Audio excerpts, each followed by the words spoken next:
some of the CS. Does manage to get the big creep, but no damage on snaking, especially with the phase boots build. Big fan of all these offlaners that can now go phase boots. Feels real good against heroes like Lifestealer and Jug. Smoke up, 1437 did get some aggressive vision down. I'm glad they changed it back. Remember that like 2-week period where it was like reversed? Yeah, that was weird. Managed to get the call on 1437. Not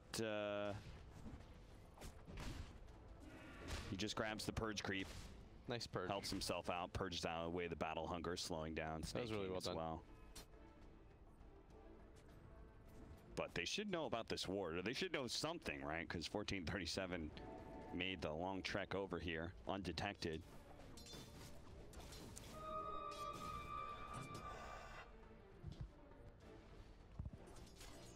We should have some kills coming up soon. As Moo picking up his level 6 soon. It's obviously going to be a tremendous amount of pressure on Yuar. You can see he keeps on being chased away. This is probably the most like mid-game timing heavy lineup I've seen forward run. Snaking, not getting a whole lot of spins. Couple will come out. If you got like 2 more, that was probably a kill. Yeah.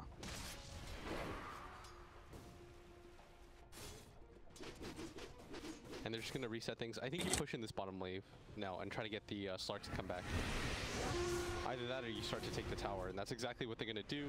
Yuar obviously jungling here, and CCNC is actually going to be the one to make the rotation down. He's got levels of Edict. This should be... Moo is super tanky, but CCNC has so much damage and plenty of mana to work with. So that's free. He will be able to run him down again, just like he did earlier. Just, you know, Yuar is probably telling him, like, guys, I'm having a rough lane.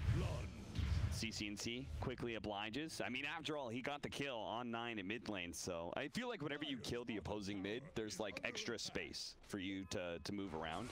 You know what it is? It's especially if you get solo killed. You have this idea, mid players especially subscribe to this, I think it's, you want to get that back. And then you notice that the enemy mid has not only killed you, but he's making kills happen around the map. It feels like you're always one step behind in the back of your mind. You're thinking to yourself like, he's gotten a kill on me, now he's got another kill, and you think it all stems from your one death. Yeah. That enables it all. You're like, if I had killed him, I would have been able to make it. I could be bottom lane right now with Exorcism. Because now you're gonna make you're gonna be the person to make this like counter rotation. Yeah. But it doesn't feel as clean as Highlight dies. Just maybe gonna die. Oh, Snaking tried to rescue him. Unfortunately, not gonna be there in time. He's gonna go for the 10-minute bounty runes. Picks that one up, steals it away from Resolution. Rezo keeps on swinging at him, but Snaking threatening him with the extra neutrals, saying, you know, you might be able to fight me 1v1, but the more people that are fighting Axe, the worse it becomes. So you saw the DP come down, and now CCNC just continues to make plays around the map. He's going to go and do stuff while his support saps the EXP mid. And they've got one of the best supports to like leave the mid lane open, right? Yeah, the Jakiro's just going to spam the wave back, and so 9 pops it with the catapult, but he doesn't have glyph or anything, so he's actually just got to back out. He's going to take some hits from the tower potentially here. He's trying to keep the catapult alive. They pop the glyph because of the top tower being taken. Rezo even makes his way here. This is all 3 cores. The big advantage of having a Chen is this quick rotations. They just took the bottom lane. Chen brings in Moo now, who quickly cleanses up 9, taking away some of those dots that were on him. The catapult's still alive. That's the big part here, and they're going to have to deny this tower. Still dishing out the damage. They're going to try for the deny here. Everybody throws their shot at it. It's MSS who walks away with the last hit and the deny. But CCNC still has the level advantage over 9. Like, he's done a good job so far in this game of always sticking a little bit ahead. A Radiant using... it's got to be pretty devastating, though, for forward to lose back-to-back towers like that. Oh, they completely lost bottom and mid. For forward, I think the bottom tower is not as big of a deal. It was the speed of the mid rotation. So if you're trying to defend the mid tower, what you need to do is get there faster. Like, speed is of the essence. If you're prepared to take the fight. He's got to throw out the global silence there, protecting himself and helping CCNC collect this kill on 1437. They do have to beware, though, of these magic resistance creeps. This is going to be a problem for Leshrac eventually. Yeah, we saw J.Storm actually lose because of it before. But yeah, if you want to defend the mid tower, it's one of those things where participation is all that matters. If you're there first, and you're the team that gets there first, oftentimes the enemy team just has to concede, otherwise you're throwing away lives on top of that. So it's about the timing of that. Once CCNC shows top, somebody's got to take his place mid, and it can't just be MSS at that point. Especially when 9 pops his ulti, they've got Glyph up and the catapult. Yeah. Like, these conditions make it a little bit awkward. And now 9 has done a good job of recovering his game as a result of his 2 cores coming over and helping him take that tower. And you could say that for pretty much every single tower defense, right? Except for high ground, it's like you have to be set up before the enemy is there oftentimes, otherwise you're going to be in trouble. And that's a big advantage that Chen brings you, right? It's the speed at which you can bring everybody in to assault an objective. Yeah. 1 second Chen's there, all of a sudden Legion is, and your chances of being able to defend that tower go down to 0. Yeah, so you've just got to get better at reading the game, right? If you're forward, you have to be really ahead of the curve. That's why it matters so much with how you use your TPs. I think it was BSJ, I watched a stream once, and he was saying that one of the worst things you can do is just like wantonly TP to wherever you feel like because you see farm. Yeah. But it matters so much because once you see the push coming and developing, you need to think ahead, like a little bit ahead, and that's how you get better at Dota, is like starting to think beyond just your own individual game and how your lane works. It's how does the rest of the game work? Where do I need to be? As a carry player, where is it least likely that I'll die while I can still apply pressure? For Rezo, it's going to be this bottom lane area. Yeah, they don't have a whole lot to threaten this Juggernaut. It's pretty much just the Axe. Now, Axe does have a early Blink Dagger. We saw that picked up a little bit earlier. By the way, DP went for Yules because of the Axe instead of going for the Ags first. Plus the Slark and the, honestly, it's just really good to go. Yeah, get rid of the global silence. Just a lot of things to help out for. Sure. Self-Yules off of CCNC, Yulesing you and trying to set up the splitter stun. And look at this. The best part of having your mid tower alive is that you get this leeway, and you can see how badly forward want to take the enemy mid tower. Yeah. They're smoked up. The first reveal of the Axe Blink Dagger, they want it so badly. The smoke rotation, when you haven't taken the mid tower and you go from one side of the map to the other, like you just have to run down the river area. That feels so terrible, you know? They're going to take the tower because of the level, the 4 points of the Diabolic Edict. I do like what Fear was doing there, though. He has the right idea. He's like, oh, well, I can't just let 9 get gone on first. Like, I'll be there. But the 4 points of Edict are just way too much. When do you think J.Storm didn't bring more heroes to defend it? I'm not sure. I think they're being a little bit greedy with their positioning. Yeah. That's part of why I thought they drafted the Legion Commander, not just because of the dispel of the press the attack, but because you could just overwhelming odds kill the creep wave and make the Leshrac feel really vulnerable. Mm-hmm. Instead, they used that time to split up and farm. Everybody was farming at that point, pretty much. And they are going to bring the Legion Commander down here. They do have a Blade Mail. That's a big team fight item, but forward. Set up position. Fear's going to be able to reveal them on the high ground immediately. Yule's up, missed the call from Snaking. They are going to be able to get the Ice Path quickly removed by press the attack. Now the Omni Slash on MSS. Bounces over to Pylodite. Pylodite pops the Global Silence right before he dies, but they have already got the lasso on his Snaking with the X's. His mount forward just on full retreat at this point. They've already lost 2. And MSS, no Yules up just yet for 9. So no cancel of that TP. That was such rough communication. Yeah. And I think even if they're 5 there, they're not going to win that fight. Their vision is just not that great. On top of the fact that their Slark was still 30 seconds from having a TP up. Mm-hmm. Like, it's still on cooldown right now if you click him. So if he wasn't ready to fight in that position and he can't easily make it to the shrine, then you shouldn't really be looking for an engagement anyways.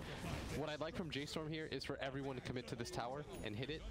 Last time we saw this same thing happen, they backed up, and this is a good sign that they're learning from their previous games. Mm-hmm. Even if you don't have DP Exo, just hit the tower, take it down as fast as you can, get it out of the way.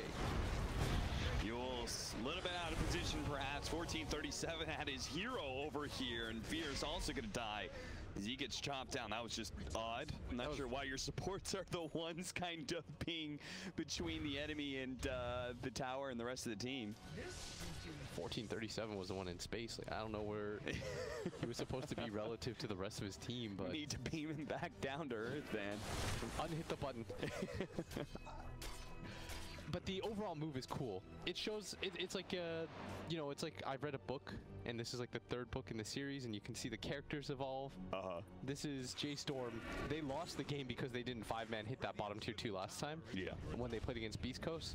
This is what it means to like watch a replay and say like, oh, these are the little things that we didn't do correctly. And it's cool to see improvement like that. Like, you're proud of teams when they do stuff like that. If they made the same mistake again and it was only Rezo and they're all farming jungle and it takes them like 3 minutes to take that tower, that's when you learn like, oh, there are bigger problems with this team than I thought. Yeah. bit of a arc of redemption for J.Storm in that one little play. Still cost them their 2 supports, but perhaps they can strike back here. But Fear's just fearlessly running in and dying. That was, okay, that's twice now where Fear's just been way too far forward. And they've got the perfect, they've got a double ward here, in fact, just for this movement. Yeah, they place a fresh ward down here now to get some better vision of that bounty rune area. It's, I mean, you know, that's a, you know what that is? That's a Pylite eye play. But Fear's playing a 4 position. I don't think you can just wantonly throw your life away like that. Py's like, hi guys. And Py got his ulti off last time. At least. Not that it really did too much because they still got like team wipes, but the effort. Oh, mid, the stun, and the ice patch. The Death Prophet 9 uses his Yules on CCNC. They know something's He's up. got plenty of backup, yeah, and there's actually pretty tanky 9 point booster, double null talismans. He's even got a magic wand he could fit in there. I think that's the correct call. Just reset a little bit, and they're going to make their way towards bottom again. Checking back up on Yawar. Another rule of thumb, by the way, always smoke to your wards. Where you have vision is where you want to be. Yeah, I mean, look how much deep vision they have on the side of J.Storm. Just really quite beautiful. The first duel win for Moo. They know for a fact that nobody's down here. Yeah, but look at this. Really nice, deep wards being placed Always out. smoke to where you've got vision. Just gonna go for the high ground. Oh, I like this. They've got an arcane rune, and we have already talked about how much synergy they have. We actually didn't mention the magic resistance at the start of the draft, but the healing ward that they have on top of the magic resistance, look at those like MSS just does nothing to 9. They're trying to. They don't have an easy way to snipe the healing ward either. And no. This is such a quick pace that they've set as forwards. They're gonna go for it. Nope. Yeah, I don't think you can go for that. That's 3 magic res creeps plus a alpha wolf. That is a really ideal comp. It's looking nice. Exorcism is going to fade out here, but the team knows that's still strong enough to take this shrine forward. Does not want to fight them just yet. This is very clearly a 4 protect 1, or more like a 4 stall for 1. Yeah. Where they're just going to be trying to like take a little team fights, defend some towers, but at the end it's all just trying to stall out for Yawar to come online, who now has his Echo Saber. What happened to J.Storm? Like, they just woke up on the right side of the bed. Yeah. Like, we're going to play fast, aggressive Dota and just fight. I mean, that's what Grant always says that, right? It's the grand thing to say, you know, you just have one good day, you're in TI.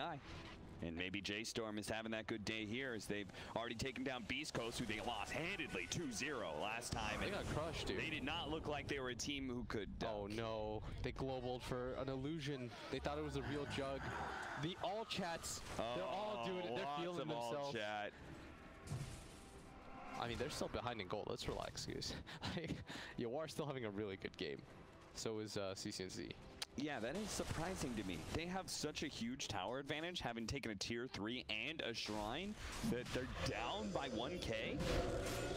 That is not really what I would have expected. But you just farm faster on the side of, like, Leshrac plus Slark is going to farm faster than Jug and DP, especially a Jug that doesn't have Maelstrom first item. But if they get this Roshan, which forward knows is happening right now, just not sure if they can contest it. Yawar is going to join for this fight. He knows that this fight is too important to give up and let them do it by 4. But Roshan's about to fall. They do have the macro pyre out. Resolution is going to spin to make sure he picks up the Aegis. No stuns out. Gets it. They do manage to get a duel onto the Slark, and Slark's dead just like that. Yawar took all that time to farm. His very first fight, he shows up and he grants a duel kill. Oh, what a stun from CCNC. They do manage to get a beautiful call. Culling Blade onto 1, but the rest of the heroes, they heal him so quickly.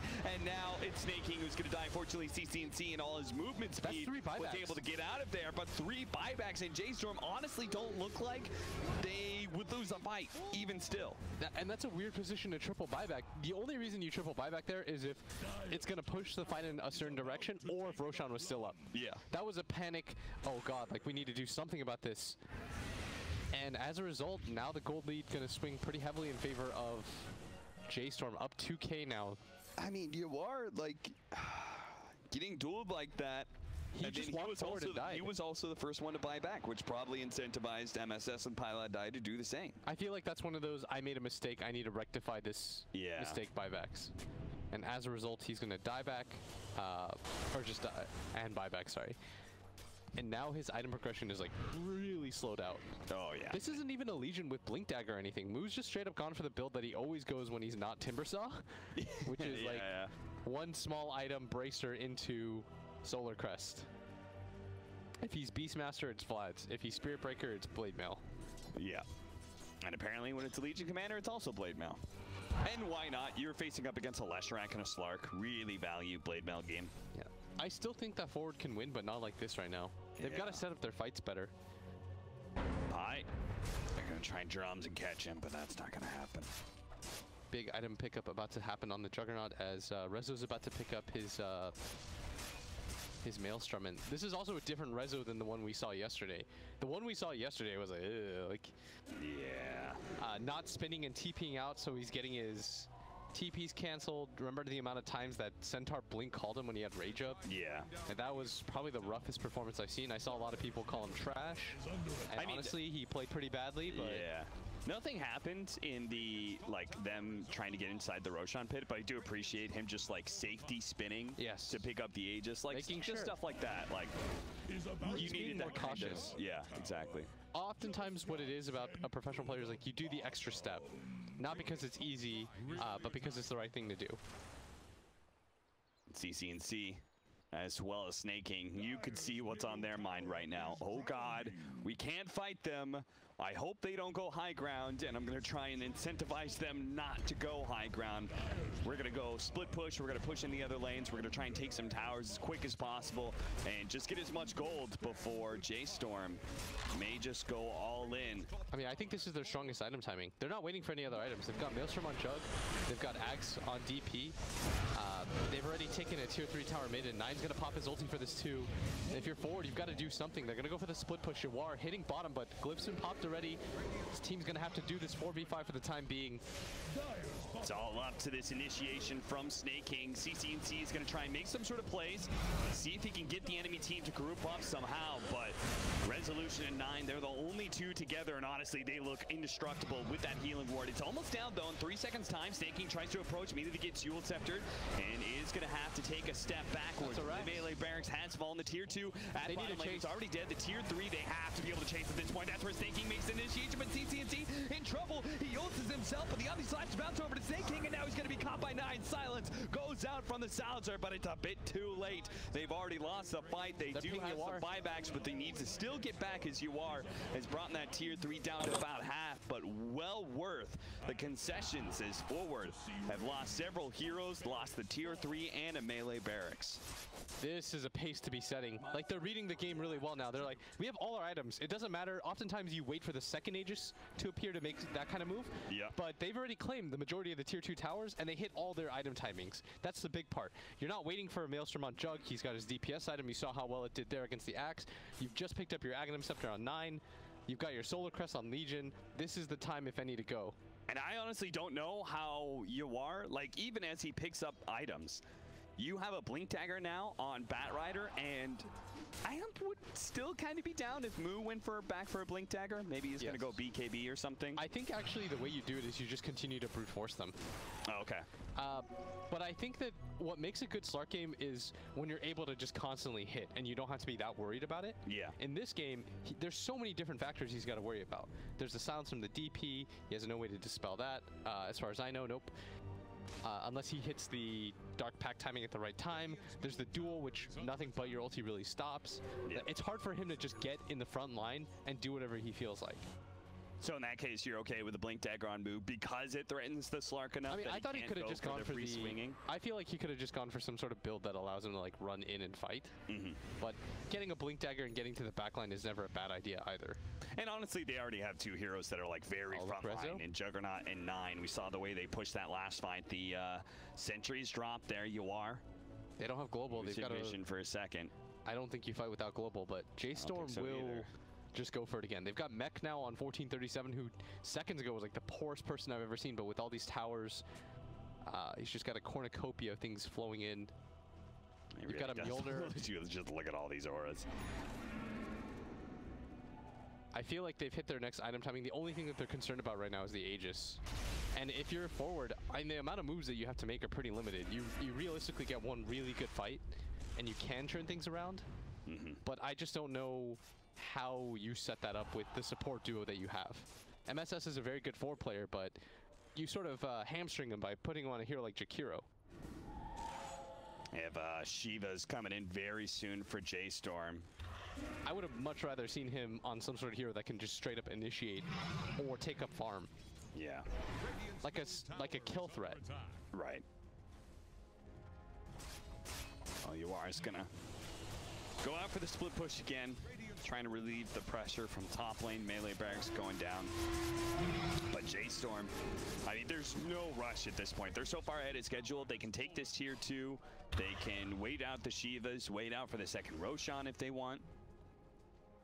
Because again, even as the Slark gets Scotty, there's still that big threat of these near instant initiations of Duel and the Blink Lasso. He needs like Scotty, Lincolns, and then a DPS item, and after that he'll feel comfortable fighting. Yeah.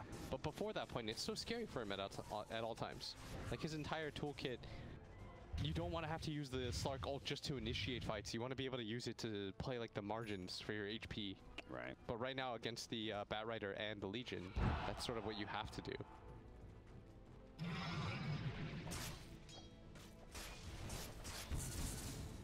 Resolution building up for the Scotty. Completed the Mjolnir, because again, just a lot of little instances of damage that can spark. In fact, almost everybody, yeah, in fact, everyone is putting out some small little bits of damage constantly. So that can be a lot of lightning procs in this game. Oh man, what a meta where it's 28 minutes in and your creeps that you're going to grab are still the Centaur Coursers and the Hell Bears. Yeah, this is pretty wild. That's something. 10% magic resistance for each one of these for the heroes.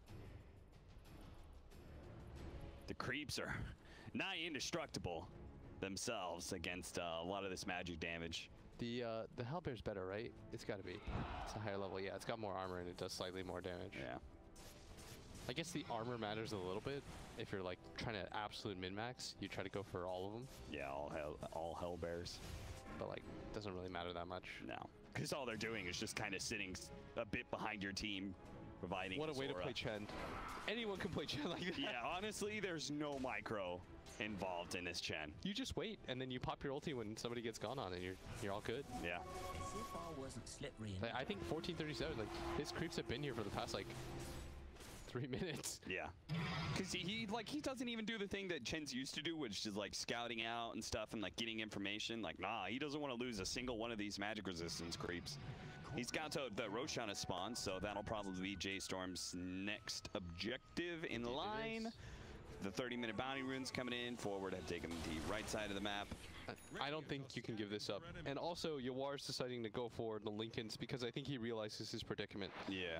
In that he can't approach a fight properly because of the items that, or the heroes that J.Storm have. They gotta hit the high ground soon. I think Snake King was the one who pinged it. I think he made the call like, guys, we have to threaten this high ground because they're gonna be taking Rosh. We have to force them back if we want to be able to defend against Roshan. And if Roshan is already up, they're doing it right now, then we need something out of this. And unfortunately, a tier 3 is not what they get. Damage doesn't happen fast enough. In fact, somebody's going to get caught here, and it looks like it could be Pilot Die. Move spot on for a second. TP away, not going to happen. Taunted up. And the third duel of the game. He barely got it there, dude. Yeah, the timer was just about to run out. And now you're going to go high ground again? And there's nothing really to stop you. Rezo's about to finish his Scotty. Like, the item timings are lining up real nicely. Level 20 talent, plus a cheese on Death Prophet. Rezo with the Scotty and the Aegis. This is really night and day, though, for the team. Yeah, for sure. Now it's forward playing slow and having to deal with, to resort to split pushing and tempo controlling. All right, well, they're going to have to... There's no more split pushing available for Yuar. This is pretty much the do or die situation. He's going to have to fight with his team. See if they can defend against this. Looks like J.Storm, just before they go for the high ground, want to make sure that all, or at least these two lanes that are easy to access are pushed in. Bottom, which they're going to go through, and mid, collect that creep wave. Rezo pops a spin as he sees the split earth coming his way. Yawar tries to steal a little bit of stats, but you can see how quickly he was threatened there. There's going to be the call onto you, but immediately intercepted by the lasso. He's going to pull that axe away from the Juggernaut. Now the Yules is actually going to be able to buy him a little bit of time, but the Omni Slash is still enough to finish up the axe. No buyback for Snake King, and the melee ranks quick to fall as 9 as well as Resolution are focusing it down. You can see they remain a little bit split though, just to make sure there's no easy initiation for somebody like the Ice Path from NSS. Now they head towards mid. A split earth from CCNC. With this one exorcism, it's looking like they may actually just take 2 lanes of racks forward. Pretty much have to dive in. Now the buyback comes out from Snake King as he finally gets enough gold or time, but it's a bit too late as there's only that range racks. He tries to make the call a little bit shy though. 9 is able to get away. Turns out J.Storm, well, it's not going to be Megas, but honestly, they've lost nothing for it. They can just wait for the next exorcism. They'll still have Aegis. That was good trigger discipline too from Moo. He had his ult up the entire time, but once the buybacks came in, he still held it. He's like, you don't want to bait your team in a position where they have to overdive. Yeah. You just wait. They're taking buildings anyways. This is a game-winning move.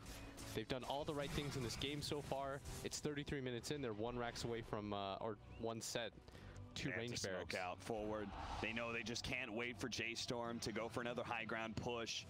So they have to try and fight them multiple times in a row. They do manage to get the call into 2. That's beautiful. The Ice Path to follow up on Legion Commander Yawar. Tries to lay out the damage on the move, but honestly, he's so tanky, they just don't have a whole lot of damage. Now Snake King's going to die to a duel. Yawar just gets surrounded. CCNC has already gone down. Yawar goes down as well, and that's just it. GG is called. Honestly, this is looking like a rough game for Forward for the last 20 minutes, and pretty much as everybody kind of talked about on the panel, which was that J.Storm just have a really nice synergistic lineup, and it's not going to be a good game for Slark. Yeah, and I mean, the silencer makes sense in a vacuum, but in the actual play, the hero feels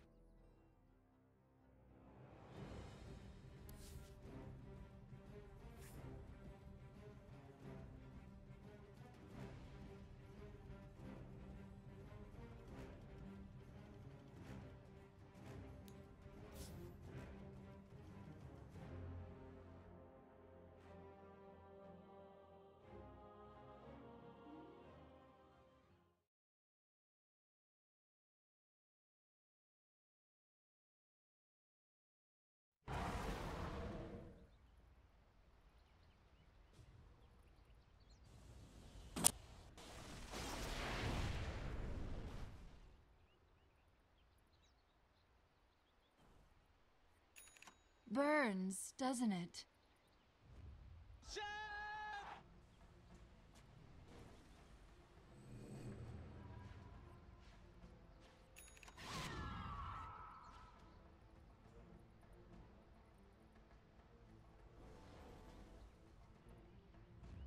Are Radiant using echolocation? Fit for a queen.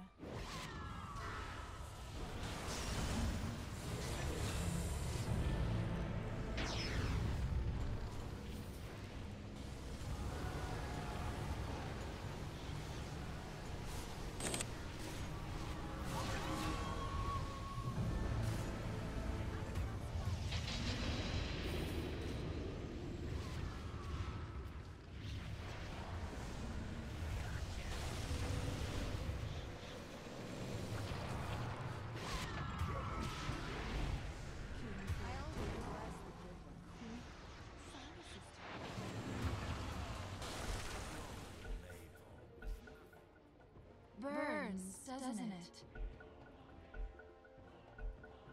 I had time to find a snack.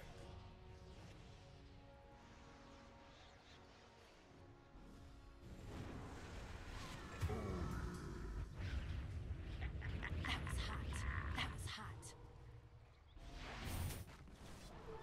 Double damage. Radiant's middle tower can't handle this deluge.